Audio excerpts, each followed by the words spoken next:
Occupation will in fact be turned into removal and symbolic transfer, not merely of bodies, but of the entire site. The doubts and hesitations expressed in other Israeli projects, Independence Park or the Wall, will be transcended in an effort to enable a site for the construction of a form of homeliness, a sense of home, that not only finally erases the last traces of the Palestinian presence, but lifts the very land, as it were, away from itself and plugs it immediately into the global space of global capital and global culture. This is emphasized, I think, in the artist's impressions of the designs, which occlude the project's urban context. This museum could be literally anywhere in the world, and that is part of the point. On the other hand, there are elements of Gary's design that do engage with Israeli colonial architecture, with the specificity of local site. It must be pointed out that the design differs markedly, though, from the playful, sculptural look of billowing sheets of titanium cladding that seem to express Gary's freedom of expression in projects like Walt Disney Concert Hall in Los Angeles. Rather than conjuring up movement, freedom, waves, or billowing sails like Walt Disney Concert Hall, it suggests castles, fortresses, watchtowers, and above all, walls. This design, it seems to me, is about location, surveillance, power, and control, in other words, not freedom. It is in this sense that Gary's design actually does seem to consciously integrate all of the major components of Israeli colonial architecture, and it involves the same kind of play of the visible and the invisible that are at work in the occupied West Bank and East Jerusalem. The centerpiece of the museum complex is the Grand Hall, the building at the middle of this picture, the naming of which, if you're interested, is on offer for a donation of $10 million, which is surrounded by 16 titanium pillars of tolerance, the slabs that are up and down, which, again, if you're interested, don't ask me, I have to contact them, are on offer for a donation of only $1 million each. Frank Gehry saw the Grand Hall as the starting point of his design, we're told on the museum's website, because of its openness on all sides. To him, I'm still quoting the website, it symbolized the living room of Jerusalem. The exterior of the 118-foot building is supported by 16 sculptured titanium pillars, which can be seen from miles away. Before visitors enter the Grand Hall, they will see the name of a donor inscribed on the outside of each of the pillars.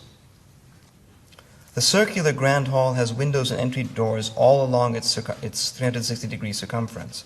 Every other structure in the complex faces towards it, so it commands the entire visual field. Its design recapitulates the panoptic and surveillance features that had become essential to Israeli colonial architecture in the occupied and colonized territories. Protected, symbolically of course, by its titanium walls, the symbolic glass and steel fortress at the heart of the museum complex functions as a kind of observation site from which to track the movement of bodies in and through the complex. I was trying to make a building that had body language, says Gehry. People can come from all directions, he says, and I'm quoting him, and all kinds of people can come. In this sense, too, of course, Gehry's design perfectly recapitulates the politics of exclusion that are evident throughout the occupied territories.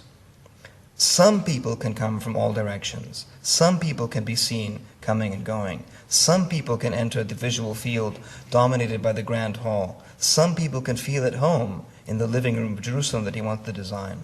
But by no means do all kinds of people, as he says, have access to the museum or the sense of home that it wants to convey. Palestinians from the West Bank, most obviously, and from much of East Jerusalem, cannot come to the museum because they are blocked from access to Jerusalem by the wall and the other mechanisms of control that Israel uses to dominate the movement of Palestinians. But that act of exclusion is invisible. Indeed, it's irrelevant to Gehry. He probably doesn't even know about it.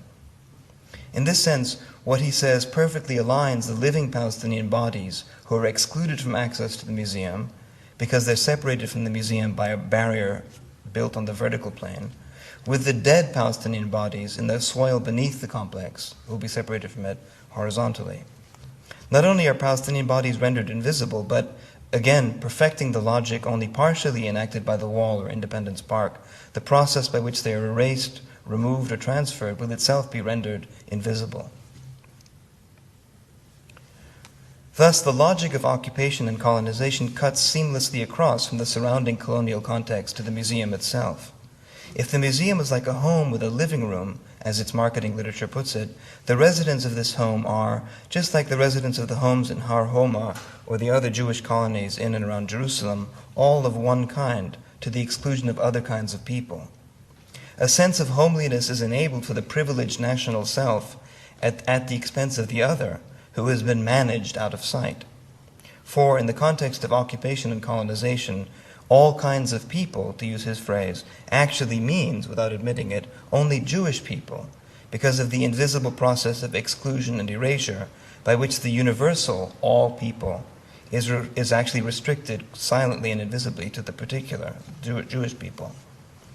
In exactly the same sense, when the Israeli government expropriates land from Palestinian families in order to build a Jewish colony like this one, it always does so officially for public use. It never says that the universal formulation of the public actually refers particularly and exclusively to the Jewish public, because Palestinians are excluded from the Jewish colonies. Thus, in a situation where only the particular is visible, because the other has been removed, the particular seems to become the universal. That is, the particular self becomes the universal self, a point to which I'll return in a few minutes. What is enabled then is an act of self-contemplation founded on a violent act of exclusion, symbolized by the walls that are so essential to Carey's design. In this sense, too, the choice of Carey as architect makes perfect sense.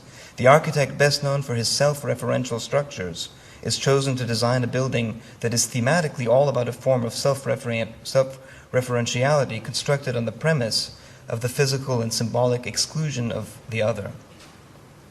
Walls are among the design's most prominent features. The so-called pillars of tolerance, which will be visible from miles away, as the marketing literature says, and which, as I said, resemble nothing so much as the slabs of the wall surrounding the entire complex, and the wall that seems to hang suspended in front of the visitor center.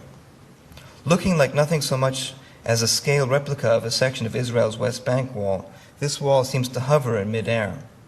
The wall that is so politically laden out there is just a few hundred meters away, by the way, is here so relieved of its burden that it actually seems to float, its shabby concrete transformed by the alchemy of Carey's design into the pure essence of separation, so that the hovering wall is freed of the mud, the dirt, and the graffiti contaminating its real-world counterpart out there.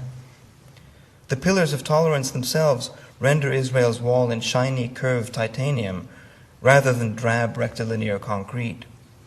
Just as the Jewish geography of the West Bank is smooth and unrestricted, while the Palestinian geography is striated and closed, the wall here is open and lit, rather than forbidding and closed. It enables panoptic, circular, all-encompassing vision, rather than shutting down the visual field, as the wall does in the West Bank. In Carey's design, that which is separated is so utterly separated that it has disappeared into thin air. The separated other, the Palestinian, is so far gone that the self, constructed through the process of separation and removal, is left all alone in blissful self-contemplation. Here, then, is the resolution to the apparent contradiction implied by Carey's design. Look at it one way, and you see Bilbao or Walt Disney Concert Hall, late capital, freedom of expression, global culture, etc. Look at it another way, and you see the wall. The design takes the building blocks of Israeli colonial architecture and translates them into the realm of freedom by which this site wants to be, wants so desperately to be, tied to Bilbao and Los Angeles. One kind of viewer, one kind of subject is tied down and hopelessly fixed. The other is free. One moves, the other is bound. In this sense, the project represented by the Museum of Tolerance fits in neatly, even perfectly symmetrically, with another project taking place in Jerusalem, exactly on the other side of the old city from Ma'manallah Cemetery.